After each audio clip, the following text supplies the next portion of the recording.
Female protagonist in the drama is not a wealthy heiress or a beauty. Instead, she is a girl with a baby-like hairstyle and walks with penguin-like steps. She has autism and avoids making eye contact or speaking to people, even at the age of 5. She has never uttered a word. Her father took her everywhere seeking medical help, but to no avail. Until one day, her father was confronted by their neurotic landlord at the door. The old man suspected that her father was having an affair with his own wife, and immediately tried to attack him. This scene instantly gave her a headache that was hard to bear, and she began repeatedly hitting her own head. Her father was shocked to hear his daughter speak for the first time. He couldn't believe it. Unexpectedly, a misfortune turned into a blessing. Back at home, her father discovered that 5-year-old Taylor could fluently recite all the provisions of criminal law. With such extraordinary talent, as she grew up, she became the first autistic lawyer in South Korea. Today is Taylor's first day reporting to the company. After a great struggle, she finally arrived at the company's entrance, but the revolving glass door posed a challenge for her. She didn't know how to get in. No matter how many attempts she made, she ended up back at the starting point. If it weren't for a kind-hearted colleague who helped her,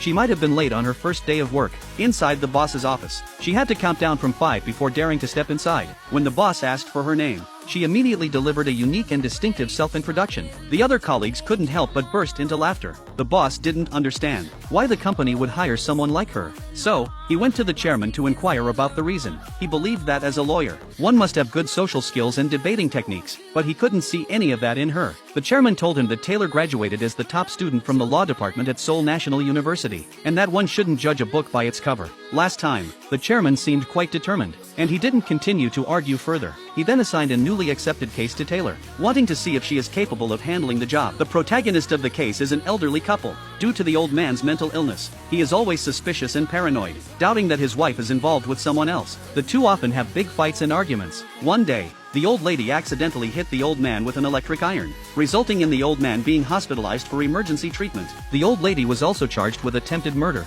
The boss tells Taylor, "We have been entrusted by the old lady to become her defense lawyer. We must fight for probation for the defendant." When Taylor saw a photo of the electric iron, she mistakenly thought it was a whale, and couldn't help but blurt it out. Such a bizarre behavior made the boss break out in a cold sweat. The boss still took her to meet the client. When the old lady saw this lawyer with abnormal behavior in speech, she instantly felt hopeless. After a brief chat, she learned that Taylor was actually a former tenant in her house years ago, and Taylor was also an outstanding law student. This reignited hope in the old lady.